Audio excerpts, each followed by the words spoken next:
primer lugar, voy a partir dando las gracias a la gente de Fundación Cultural de Providencia que nos ha prestado el lugar o patrocina con nosotros este evento. Así que muchas gracias. Estamos presentando el libro La travesía en el amor de pareja, 6 arquetipos esenciales para cultivar una relación feliz. Autoras Jessica Riveri y Inge Ludvigsen. Lo dije bien, ¿no es cierto? Bueno, eso era como para poner el tema de dónde estamos, ¿no? Pero para Ediciones Urano, nosotros somos una editorial española que tiene más de 35 años, en que partió con el tema de crecimiento personal, psicología. De hecho, le comentaba a Jessica cuando entré a trabajar, que no hace mucho acá, yo creo que ella conoce mucho más, para qué decir los autores, obviamente, y los libros de la editorial que yo misma, pero bien. Entonces, tenemos 10 sellos o más, tenemos distribución de otros sellos como Obelisco, Kairos, y muy bien, o sea, en eso tenemos un gran tema, pero ahora nos faltaba algo muy importante, el tener un libro chileno. Y el orgullo nuestro es que el primer libro que hacemos en Ediciones Urano en Chile, bajo el sello Urano. Entonces, súper agradecidas con Jessica y que además este sea nuestro primer libro. Lo que comentaba también es que para nosotros, Ediciones Urano Chile, ¿no? Estamos muy orgullosas y felices de trabajar en esta empresa que tiene valores, que tiene gente encantadora. Entonces vamos sumando y los autores tienen que tener el tono, ¿no? Similar a la gente de acá. Bueno, muy agradecida de antemano a Beatriz Burgo, que es la editora, de Francisca Toral, que viene tarde pero llegará, que es la diseñadora, y más gracias todavía a Jessica por confiar en nosotros. Bueno, ahora haré una pequeña presentación mínima de las autoras. Voy a partir por quien no está, ¿no? Inge Ludvigsen, psicoterapeuta y docente, Master Trainer en PNL de la NLP University, integra la Sociedad Danesa de Psicoterapia y la Asociación Europea de Psicoterapia. Seguro que estoy diciendo todo esto y ustedes conocen muchísimo más a las dos autoras. Bueno, Jessica, psicóloga de la Universidad Católica de Chile, con más de 25 años de experiencia en psicoterapia y docencia, Master Trainer en PNL de NLP University. Es también especialista en constelaciones familiares, trabajo simbólico y terapia de self. Y por último vamos a dejar a nuestra presentadora, Mónica Sangüesa, quien va a conversar, a entrevistar a Jessica. Ella es periodista y magíster en coaching y liderazgo personal de la Universidad de Barcelona. Desarrolló una vasta carrera en televisión, sin embargo, actualmente trabaja en comunicaciones y labores de coach y liderazgo, una tarea que al parecer le apasiona. Bueno, las dejo, dueñas de casa, para la presentación. Gracias.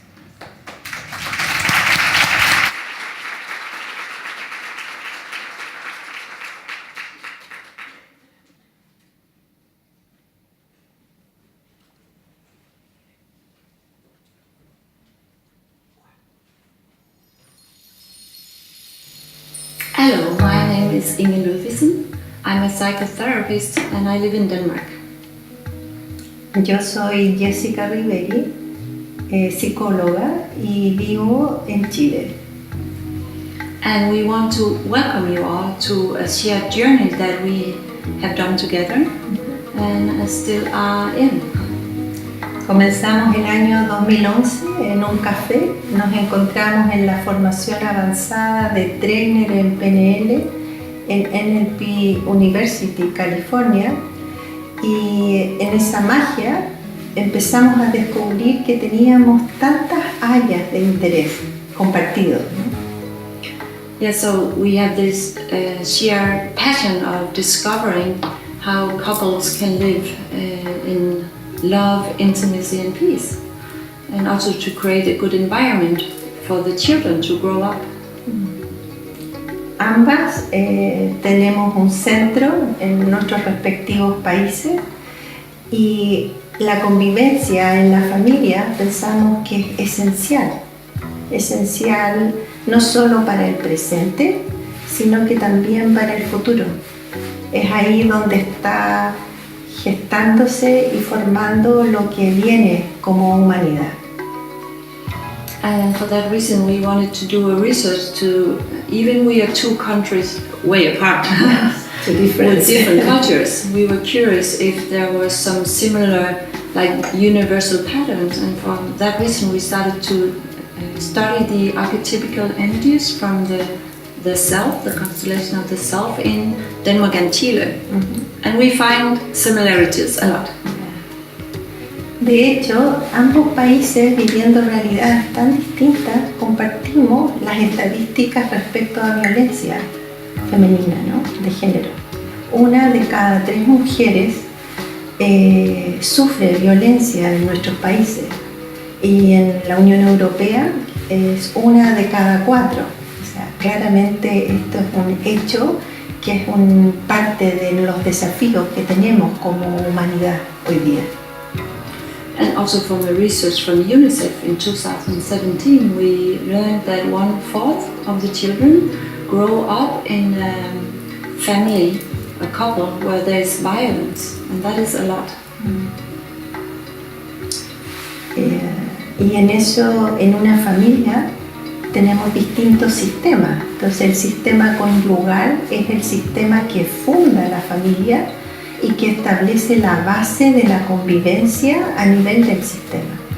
Entonces, la violencia a ese nivel tiene un fuerte impacto en la crianza de los hijos y en los vínculos entre hermanos, además de la vida en pareja. Y lograr intimidad en pareja, si tomamos los desarrollos desde la PNL, sabemos a través de modelaje que el bienestar se cultiva teniendo intimidad con un otro. No solo es el agua, el dormir o mantener un equilibrio en los niveles de estrés, sino que la posibilidad de vincularse con un otro y lograr conexión profunda con un otro, eso crea salud. And also, both in Denmark and Chile and around the world, the divorce rate is really high and it's getting higher. And so the purpose of our research and the book is to give people a way to discover from themselves how to live more in peace and with love in their relationship. It can be in the partnership, but in relationship in general, to create better well-being for the people in this world. Es como ahora, ¿no? Estamos hablando en español, estamos hablando en inglés. Muchas veces la vida en pareja, cada uno tiene un mundo distinto, tiene códigos distintos, formas distintas. Entonces ahí el desafío es cómo el vínculo se fortalece. Antes había a nivel global un sistema valórico, normativo, que tensionaba para que el vínculo perteneciera. Hoy es una opción permanecer en el vínculo. Entonces, te invitamos a ser parte de esta aventura, de la travesía en el amor de pareja, a través de estos 6 arquetipos esenciales para cultivar una relación feliz, donde paso a paso vamos a compartir con ustedes el cómo cultivar este jardín, que sin lugar a duda implica un cultivo delicado.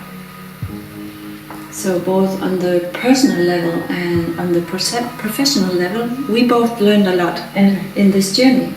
So we really wish that you will learn also from reading the book.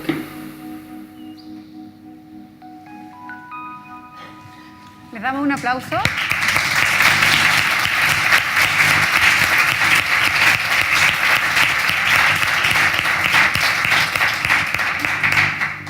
Bueno, yo les doy la bienvenida también y sobre todo decirle, Jessica, que la gente que está aquí está muy interesada en la conversación que vamos a tener, porque sin duda hay una expectación de saber más sobre cómo mejorar nuestras relaciones con las parejas, pero si hay algo que preguntar, yo quisiera que tú nos contaras primero, porque la portada la encontré preciosa, la encontré muy linda. ¿Les gustó a ustedes?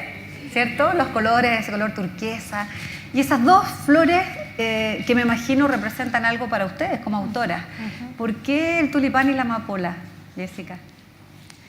Bueno, yo creo que fue parte de Fran, ¿no? La diseñadora que hizo propuesta, y yo creo que respondió a una inquietud nuestra de que claramente nosotros creemos que el vínculo de pareja es una flor de cultivo, como los tulipanes, ¿no? Que requiere nutrientes, requiere atención, requiere ciertas condiciones. Y al mismo tiempo queríamos alguna flor que fuera salvaje, ¿no? Como en el sentido de más libre, ¿no? Y la amapola en ese sentido es de cultivo, sin embargo tú no la puedes cortar del jardín. Es una flor que tienes que mirarla en desapego. Y yo creo que apunta a que el vivir en pareja supone lograr una cualidad de amor en desapego. Es como en donde se respete la individualidad de cada uno y que desde esa conexión florezca la belleza, ¿no? Ahí en la conversación que ustedes tuvieron, ambas contaban lo que las inspiró a escribir el libro. Hablaban de la situación de violencia que existe al interior de los hogares, no solamente aquí en Chile, sino que pese a ser culturas tan distintas, uno puede pensar que a lo mejor las cifras son menores, que hay un trabajo, digamos, personal mayor en otras culturas, como para no llegar a la violencia, pero ustedes hablaban ahí de la estadística de 1 de cada 3 mujeres que sufren violencia, y no solamente violencia en general. Esa es la cifra que entregó la ONU sobre violencia física. No estamos contemplando todavía la violencia psicológica, que quizás es mucho mayor y masiva a nivel mundial. La ONU la catalogó, de hecho, el año 1993, la violencia intrafamiliar, como una pandemia. Y pensábamos que a estas alturas, en el 2018, esto lo íbamos a tener casi superado. Sin embargo, vemos que esto no va cambiando, y por eso el interés de ustedes también de esta pregunta poderosa que me imagino que viene en este café en California, ¿cierto? Cuando escribieron ahí la servilleta, este proyecto en sus inicios, de qué pregunta nos hacemos para poder contribuir en el bienestar de las personas, en el bienestar de las parejas. Y me gustaría que nos contaras un poquito cómo surge esta historia. A ver, yo creo que cuando uno ve las estadísticas, eso es lo que está en la superficie. Y de fondo es que hay una dinámica, como bien dice, de violencia en el vínculo. Entonces, un ámbito es la violencia en la mujer. Sin embargo, a veces uno diría la mujer co-crea la violencia. Entonces, es un tema sistémico. Entonces, empezamos a decir, a ver, ¿cómo es el vínculo? ¿Cómo son las condiciones del vínculo que hacen que, por ejemplo, ahora, ¿no? Nosotros estamos conversando, estás tú, estoy yo, está ahí una interacción, hay una audiencia que está sostenida en una cualidad de vínculo. Hay una condición valórica que sostiene esta conversación, ¿no? Hay respeto, hay curiosidad, está instalado eso, ¿no? Es muy distinto a una entrevista que está situada en el miedo, la competencia, la descalificación, la sobrevivencia, ¿no?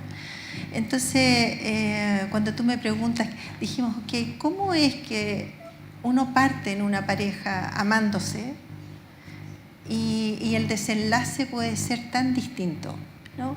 ¿Cómo es que salen de ese contenedor inicial de conexión, de amor, y en el andar se va instalando un sistema en que va generando desconexión?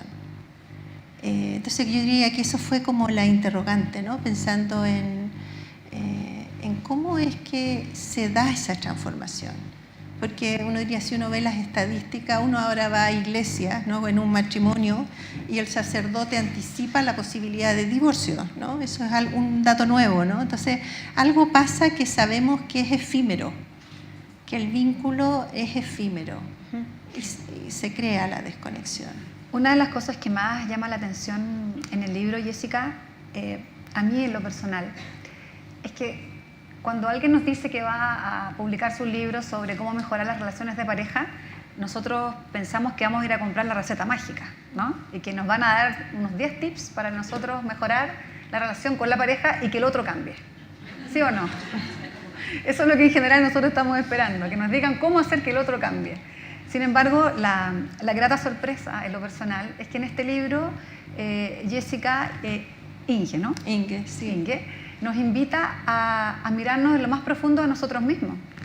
Porque si no hay un liderazgo personal, es imposible que podamos tener una relación ni siquiera de felicidad, una relación equilibrada, una relación estable con la pareja. Y ahí entonces es donde entra el modelaje, los arquetipos. ¿Por qué eligen ustedes modelarlo de esta forma? ¿Por qué estos 6 arquetipos esenciales? ¿Por qué esta familia de arquetipos iniciales? Cuéntanos un poquito de dónde nace la idea de retomar este modelo para ayudar a mejorar la convivencia. Es que, como tú bien planteas, yo creo que el poder cultivar el amor en pareja supone una cualidad de individuo, una cualidad de conciencia en el individuo. Entonces, por ejemplo, los 3 primeros arquetipos, el amante, el guerrero y el humor, son esenciales a nivel de lograr una vivencia de centramiento en la persona. ¿Y tienen que estar unidos siempre? Sí, son simultáneos, en balance, porque uno diría, si está el guerrero solo, conocemos eso, ¿no? Es como, se desborda un poquito, ¿no? Es como que puede entrar en desconexión, ¿no? Y lo que suele pasar en pareja, yo diría que lo más desafiante en pareja es cómo se abordan las situaciones de inestabilidad, de crisis, de miedo, de inseguridad. Porque cuando la vida va bien, en general en la pareja cada uno aporta sus mejores recursos. Entonces, cuando una pareja, un individuo en pareja, una persona en pareja, no logra mantener y sostener sus emociones frente a la frustración desde un estado centrado de conciencia, lo que va a ocurrir es que se van a instalar estrategias de sobrevivencia que generalmente están unidas al ego, a los condicionamientos previos. Entonces se instala el pasado en el presente. Es el niño, generalmente son los niños interiores heridos los que salen a comandar la crisis. Entonces, estos 3 primeros arquetipos tienen que ver con cómo uno logra mantener un estado de conexión, de apertura, frente a es como uno diría, un guerrero con corazón. El humor siempre ayuda porque aliviana las situaciones difíciles. Entonces, en ese sentido, esta triada es muy importante en lograr esa cualidad de conciencia. Y los otros 3 arquetipos es que cuando tú logras estar en un estado centrado de conciencia, eso tiene que ver con que estás en conexión con tu ser, contigo misma, contigo mismo. Entonces, el sabio es muy importante a la luz de la manifestación tuya en el mundo, de poder captar lo esencial, de poder ver procesos, ¿no? Porque el guerrero solo ve estrategias, objetivos en el corto plazo, como centrado en futuro, ¿no? Entonces, el sabio te permite dar esa continuidad, que muchas veces en las crisis de pareja es el sabio que sale fuera, ¿no? Entonces se ve solo la contingencia presente. Entonces muchas experiencias de crisis en pareja, mi experiencia, ¿no? Porque por ejemplo este libro partió el 2011, hicimos modelaje y a lo largo de estos años fue probar el modelo en pareja. Y mi experiencia es que muchas veces cuando una pareja está en crisis, están en lo más infantil de ello. Y ahí es donde también se mezclan todos tus aprendizajes, toda tu experiencia. Uno se va identificando mucho. Les va a pasar que cuando lean el libro, los que no sé si alguien ha podido ya leerlo o tengo la primicia, no. Se van a reconocer en lo que están leyendo. Van a decir, uy, pero estas son todas mis características. Y te detienes más en un arquetipo que en otro. Exactamente. Y empiezas a tomar conciencia y empiezas a decir, wow, no me había mirado nunca desde este lugar. Exactamente. Y eso es tan generoso cuando uno está en pareja, de poner al servicio del otro la mirada propia. Porque muchas veces cuando tenemos discusiones o cuando tenemos desacuerdos, estamos, como dices tú, con la emoción que traemos de la historia, del niño, del ataque o la huida, y no preguntamos qué necesitas de mí al otro. Es algo que es tan fácil de preguntar, ni siquiera nos preguntamos si el otro necesita algo de mí, sino que estamos nosotros ahí en esta dinámica. Y ahí es donde quiero llevarte al tema de las constelaciones familiares. ¿Qué importancia tiene los mandatos familiares en las relaciones de pareja? A ver, yo creo que este libro efectivamente tiene 6 arquetipos adelante, ¿no? Cada capítulo es un arquetipo. Detrás de estos arquetipos, unido al nivel de conciencia que la persona tenga, está la familia arquetípica. ¿Cuál es la cualidad de la madre? ¿Cuál es la cualidad del padre? ¿Y cuál es la cualidad del niño? ¿No? Y cómo son los vínculos ahí. Entonces, las constelaciones familiares, eso, ¿no? Trabaja a nivel de la familia arquetípica. Entonces, porque, por ejemplo, en un conflicto, si la persona se distancia, ¿no? Hay personas que frente a los conflictos se distancian y entra en una lógica autorreferente y se desconecta del corazón. Entonces uno diría, ahí es como uno diría, hay una desconexión. En esa desconexión generalmente viene de experiencias al interior de la familia. A veces es un patrón familiar que viene por generaciones actuando, que en concreto, ¿qué significa? Que cuando sale un conflicto sale el guerrero en un nivel muy primario. Es como sale solo la reacción.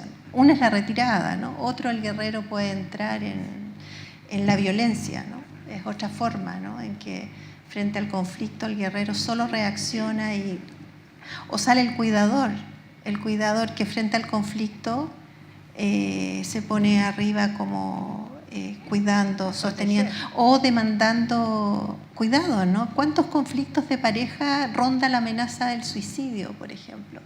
Es como, cuídame, hacete cargo de mí.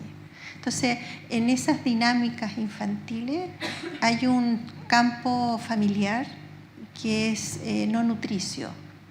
Entonces, es carente de las funciones básicas familiares. Entonces, esos son los espacios de sanación que tiene el potencial de las crisis, ¿no? Porque en una crisis, en mi experiencia, si las personas logran elaborar sus heridas esenciales, logran estar en un adulto en la conversación, ¿no? O sea, todos tenemos niños con algún nivel de herida, eso es parte, pero en la medida que tú lo conozcas, lo acojas, sale el adulto a interactuar con el otro.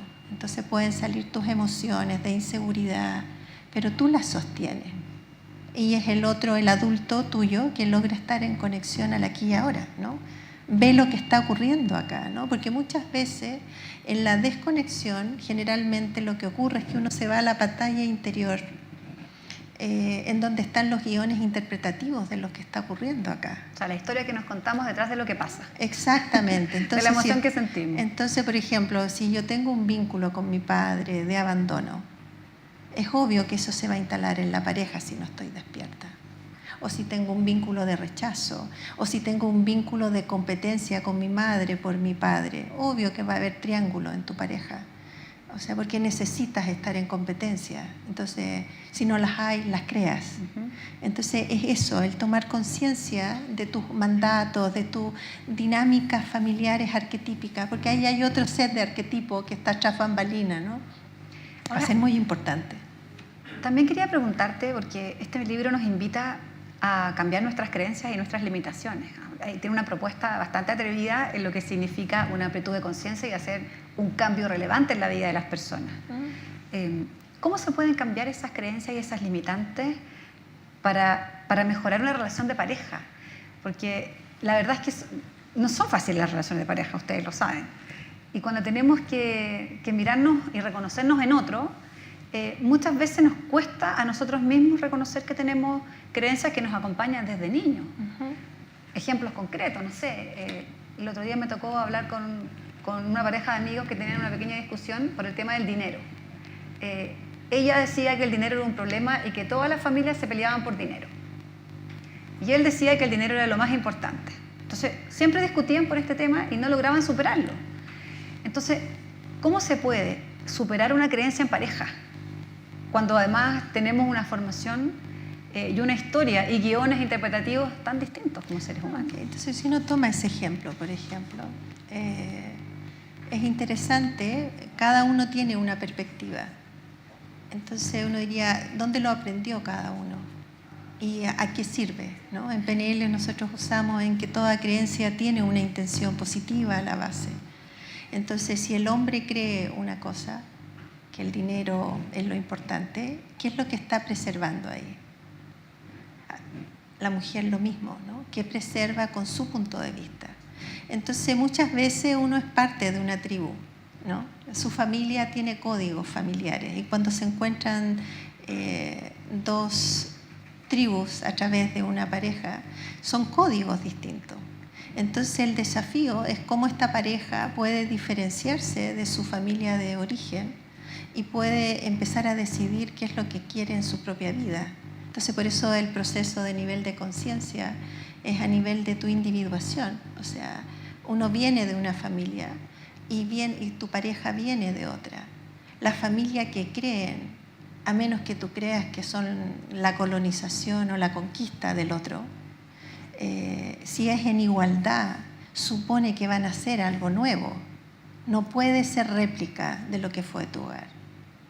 Porque eso cuesta entenderlo. No sé si a ustedes les ha pasado.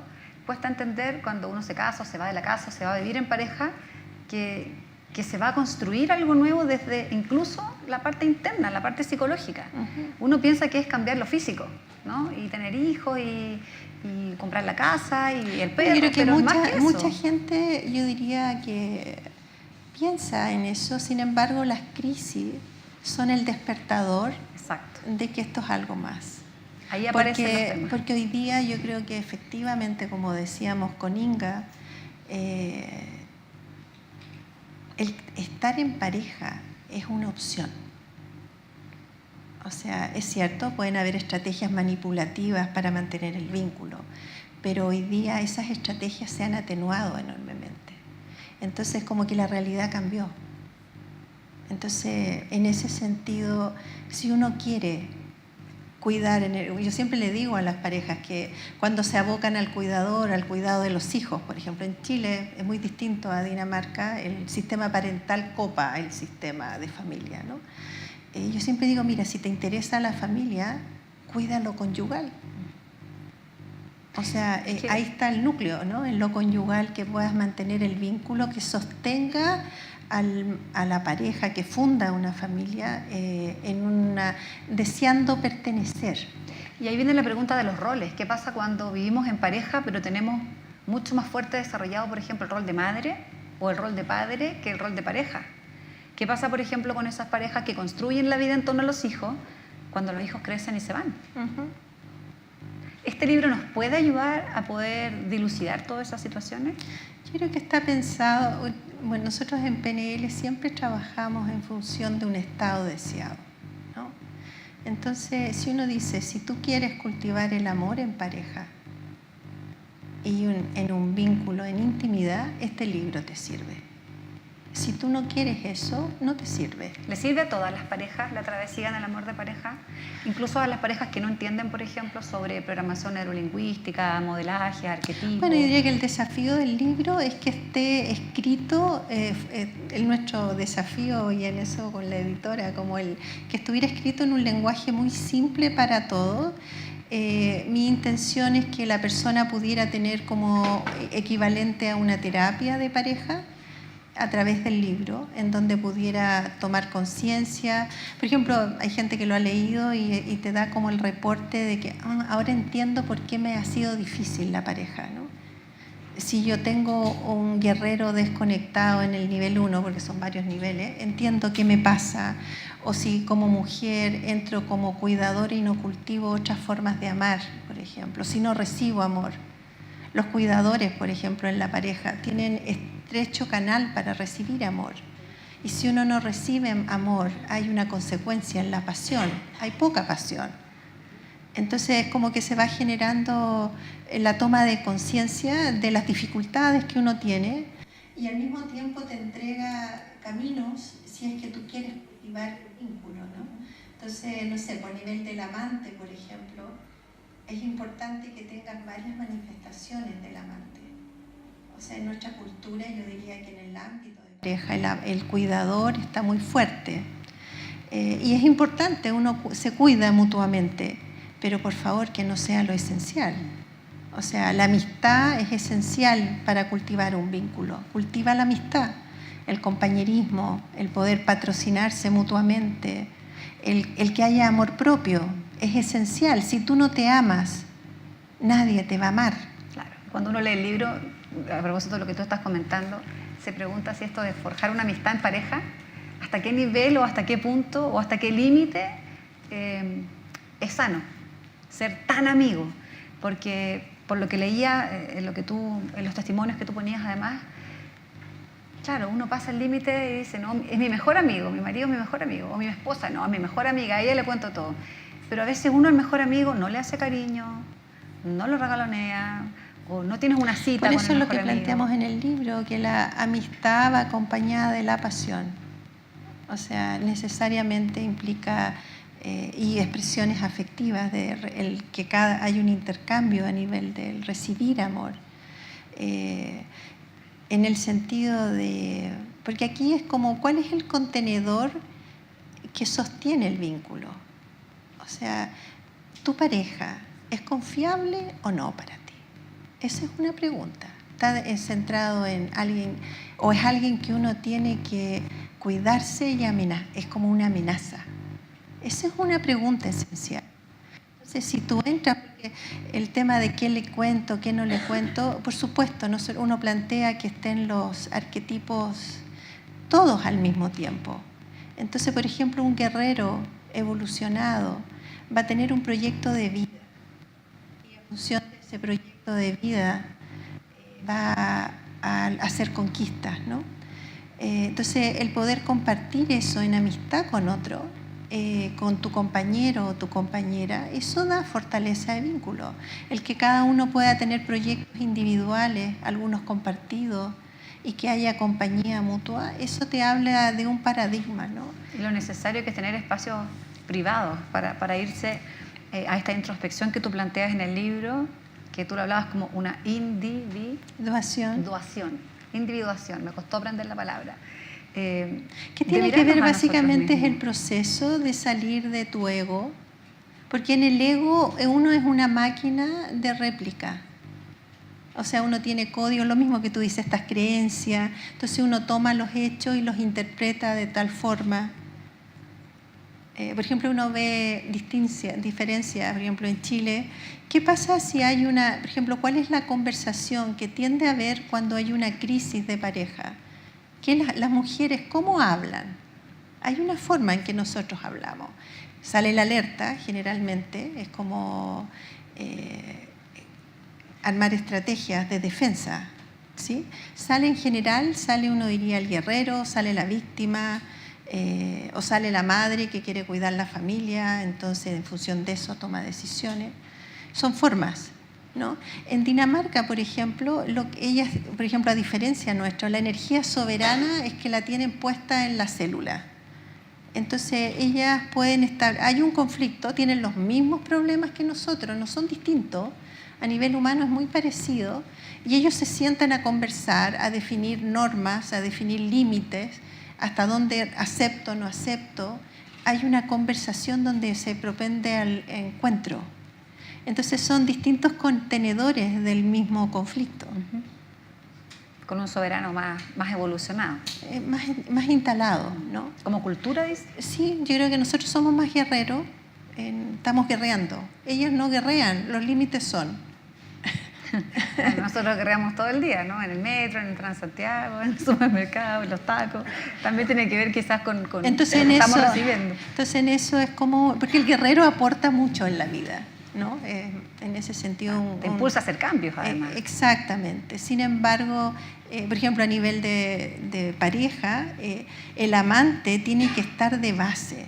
¿Y eso qué significa? Que tú a tu compañero le digas que lo amas tal cual es. O sea, si él no es un proyecto de cambio. Entonces uno es como de aceptar, si estás con él, yo siempre le digo, más vale que te guste hoy. O sea, no va a ser, o sea, sí, la vida cambia, pero uno no tiene injerencia. Yo aprendí, los hombres y las mujeres cambiamos por nuestros hijos. Los hijos tienen mucho poder en nosotros de transformación, pero uno no cambia por una pareja. Los cambios de identidad no se hacen por una pareja. Entonces más vale que te guste, ¿no? Entonces el amante en eso es cuando uno dice dile sí y dite sí a ti también. O sea, no solo es sí al otro, sino que sí a ti como tú eres. Y desde esa base, por supuesto, eso genera un contenedor para el vínculo. La aceptación. Es vital, es esencial. Importantísima. Yo quiero preguntar por qué se rieron tanto con el comentario de la Jessica. ¿Alguien quiere compartirlo? ¿O es una talla interna? O sea, la contaron afuera antes de entrar y yo estaba acá y no la escuché. Porque me pareció que como que fue una explosión de risa cuando tú hablaste de ¿no somos un proyecto de cambio? ¿Eso? Sí, ¿no? Sí, es buena la frase. Hay que anotarla, trajeron lápiz y papel, ¿eh? Si no después se las damos. Oye, bueno, vamos ya cerrando la conversación, está bien entretenida. El libro sin duda invita muchísimo a que podamos indagar en nosotros mismos, a que veamos cuáles son nuestros arquetipos, pero también qué es lo que queremos ser de aquí en adelante, ¿no? En qué queremos convertirnos como seres individuales, que como dices tú, tenemos la opción todos los días de elegir la pareja que tenemos. Aquí no es como en la antigüedad de que uno se casaba para toda la vida, como un mandato, ¿cierto? Sin que pudiera uno tomar la elección muchas veces. Pero no quisiera terminar la conversación sin preguntarte, tú nos hablabas de un trabajo de campo bien extenso, desde el año 2011 hasta ahora. Hagamos un poquito de cagüín, copuchemos, diferencias entre las parejas que pudo ver Inge y las que pudiste ver tú acá. Algo que nos diferencia y algo que en común tienen las parejas que ustedes pudieron modelar. Bueno, yo creo que compartimos la estadística a nivel de la violencia, es como el núcleo de violencia, y yo diría que la danza víctima-victimario funciona igual, ¿no? A diferencia, yo diría las diferencias en Dinamarca, en que haya lo esencial para la vida en pareja, es la amistad y la pasión. Y eso lo cultivan, o sea, está el núcleo, uno diría donde está el núcleo de violencia, en otros ámbitos logran mucho compañerismo entre ellos. Su desafío es la diferenciación, porque ahora son tan iguales el hombre y la mujer, que no hay mucha diferenciación. Entonces, ¿cómo se entretienen? ¿Cómo se diferencian, ¿no? Y yo digo que en eso la Segunda Guerra Mundial tuvo un impacto en ellos como cultura, en que como tuvieron un enemigo frente, la familia en clandestinidad se conectó. Entonces, hombre y mujer generaron una complicidad y una lealtad enorme. Entonces, la vida de pareja se funda en eso. Como nosotros, si uno pregunta en Chile qué es lo esencial en la vida de pareja, es la comunicación. La gente dice la comunicación, ¿y por qué? Porque nos cuesta. Porque tenemos mucha energía guerrera y el guerrero se desconecta. Entonces es como aquí entramos en estrategias, en manipulaciones. Hay un énfasis en esa línea. Si bien yo diría que es un tema generacional, porque yo veo que las nuevas generaciones tienen la amistad. Eso es algo nuevo que está saliendo. O sea, las mujeres de 30, de 35 años, de 25 años, son en igualdad. Es otra realidad la que están haciendo. ¿Y la pasión de los chilenos cómo está en comparación con los daneses?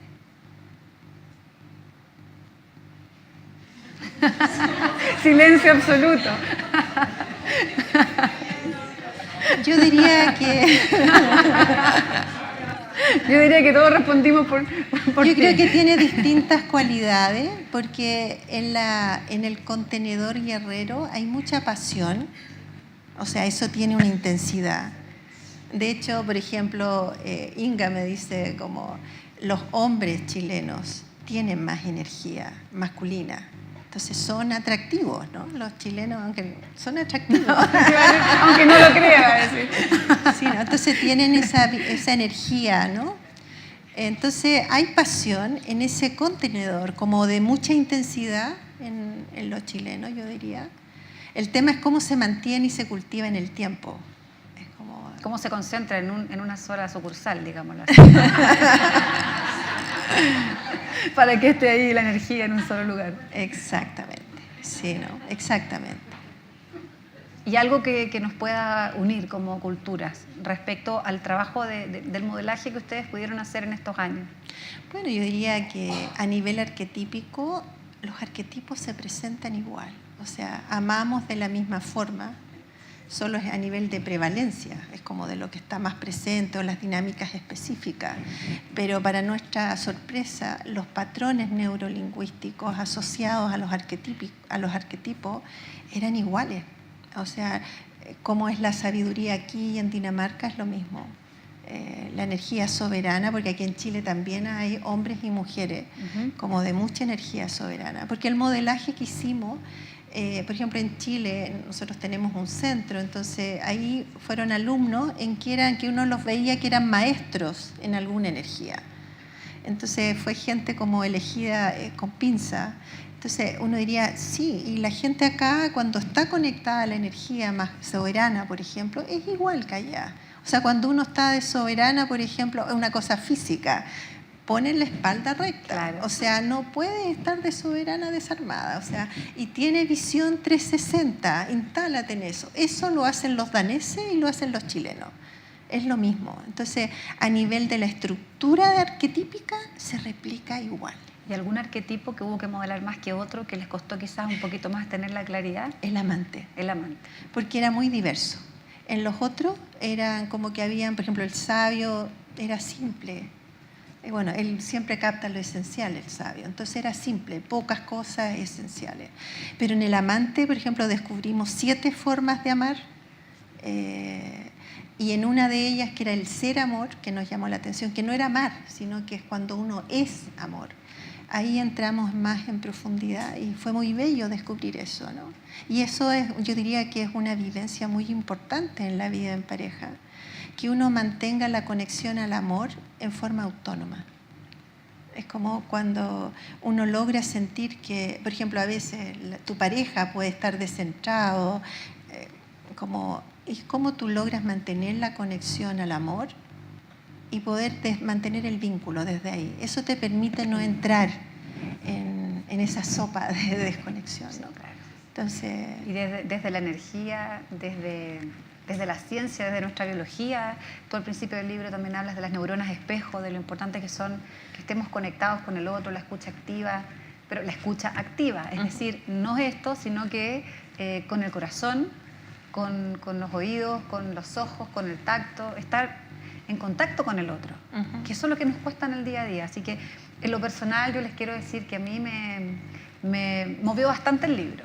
No voy a decir con cuál arquetipo me quedé más tiempo ahí reconociéndome en cosas, pero sin duda a ustedes les va a pasar lo mismo. Es una invitación a que ustedes también se descubran.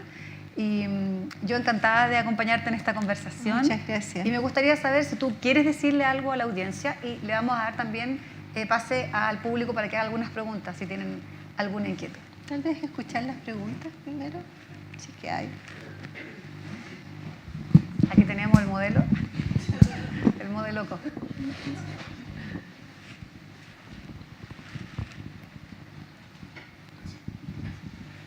Jessica, yo no he tenido la oportunidad de leer el libro, pero por lo que he estado escuchando y pienso que el amor también se construye dejando de lado el ego, el egoísmo, los miedos.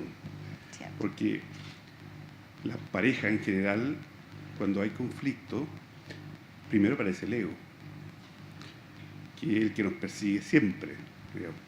Pero la pregunta es, cuando hay un conflicto de pareja, que ustedes hablan de contenedores, o el libro, me gustaría saber esos contenedores, que es el miedo, el egoísmo, la envidia, porque dentro del amor hay de todo. Y además el ego. O sea, cómo se trabaja esos otros contenedores, insisto, no he leído el libro, quizás están, pero cómo se trabajan esos otros contenedores en comparación de los chilenos con estos otros tipos que están a kilómetros. Bueno, yo diría que el concepto ligado a tu pregunta son los niveles de conciencia. ¿Con qué nivel de conciencia tú abordas el vínculo y los conflictos?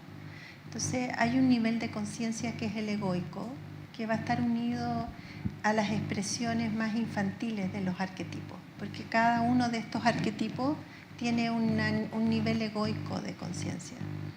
En el libro va como el paso a paso de la evolución de los arquetipos. Entonces, efectivamente puede estar como esa dinámica competitiva, a veces se instala la competencia, se instala la envidia, la desconexión, el egoísmo, la autorreferencia, todo lo que tú planteas, digamos, de distintas formas, o la necesidad de sobrecontrol del otro, ¿no? Los celos, la posesión del otro, ¿no? Que es como uno diría el lado descentrado de un cuidador, ¿no? Es como de poseer al otro.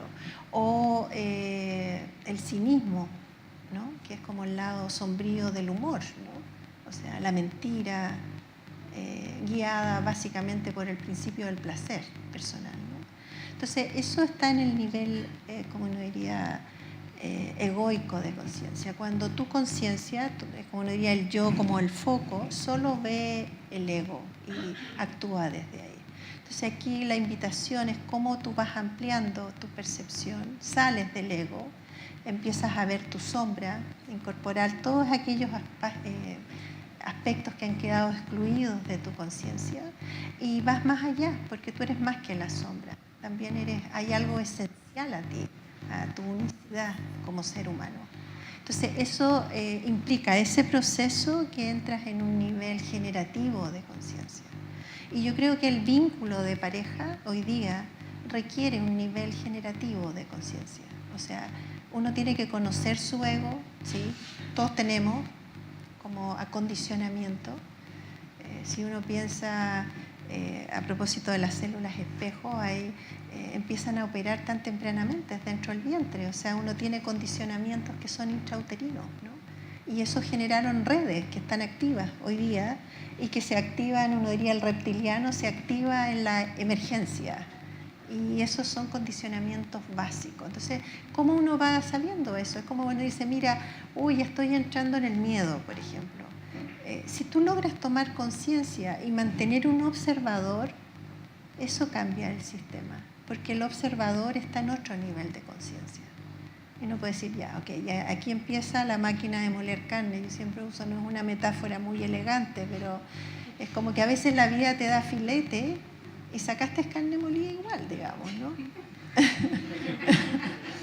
Es lo mismo, da lo mismo si te da filete o guachalomo, ¿no?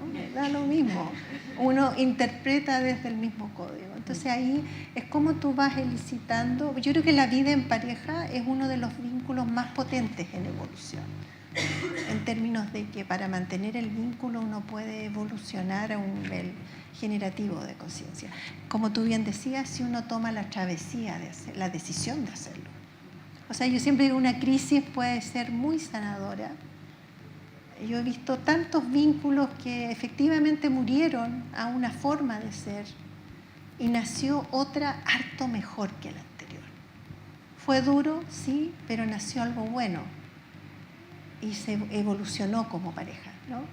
Y en eso depende, ¿no? Si las personas toman el desafío de hacerlo, ¿no? Muchas gracias, ¿no? Por la pregunta.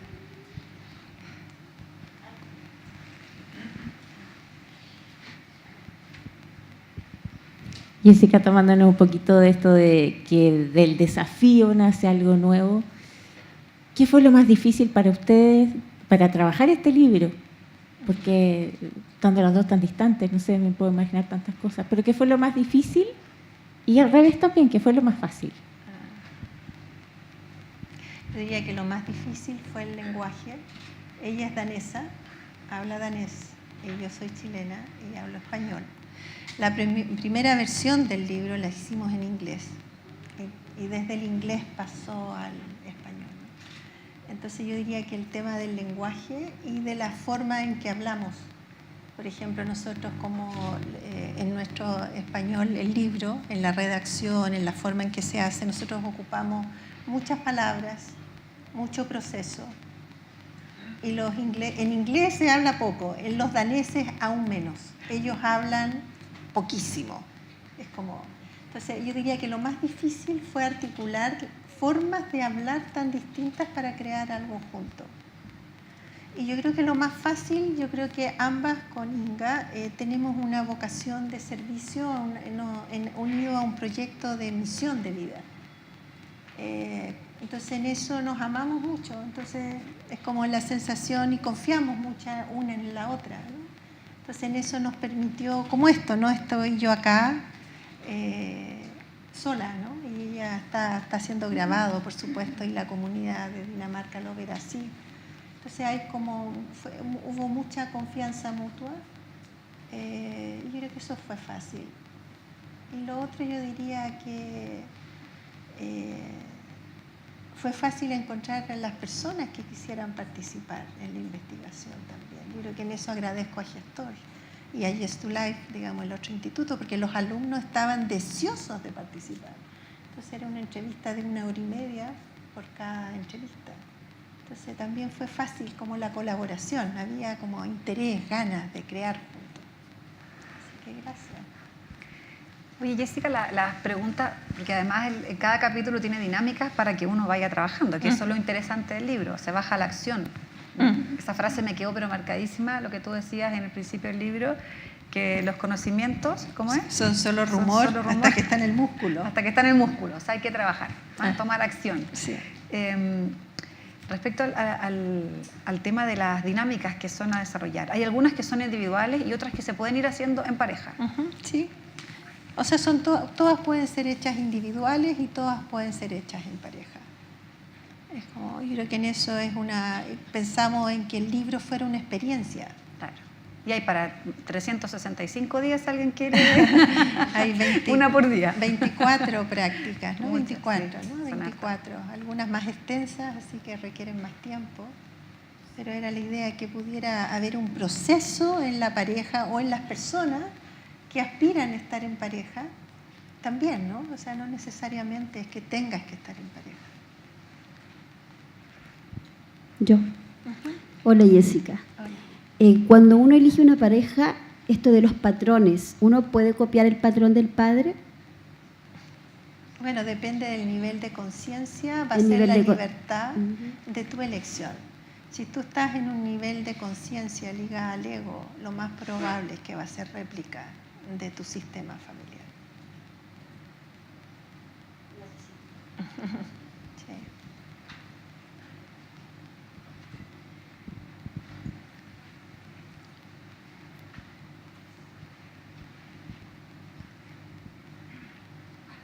¿No hay más preguntas? Bueno, ahora sí queremos escuchar tus palabras a la audiencia. Y a tu compañera, Inga, que Sí, ¿no? está siendo grabado para que también tú le envíes Sí, a yo ella. creo que aquí voy a hablar por ambas en realidad, ¿no?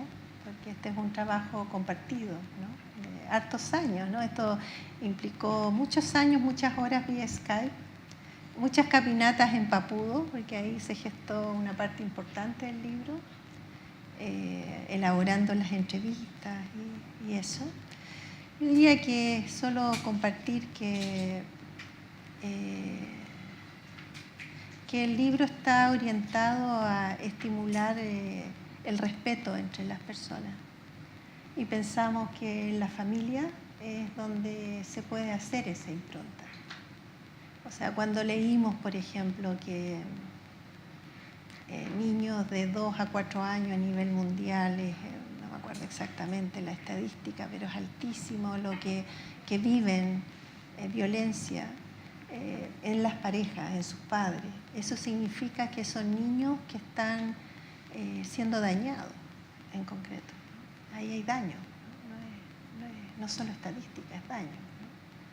Entonces uno tiene una responsabilidad, sentimos que como tenemos una responsabilidad en términos de cómo cultivar ese vínculo, ¿no? Porque también es cierto que es difícil, como tú dices, cómo uno logra mantener ese nivel evolutivo.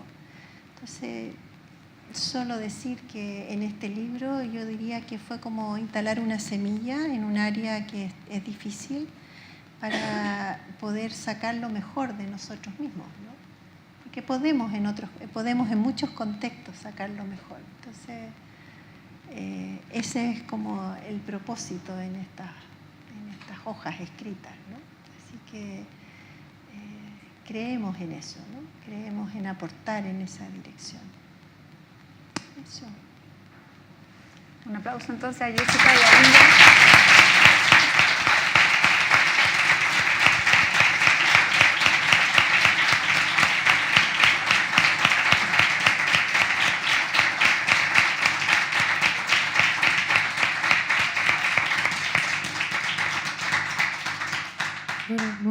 solamente dar las gracias. Estamos pero felices con el libro, con todo. Efectivamente, todo el mundo tiene que leérselo, estamos clarísimos. Bueno, y ahora los invitamos a un pequeño cóctel. Jessica va a estar firmando los libros afuera. El que quiera comprarlo también están afuera. Y eso. Muchas gracias.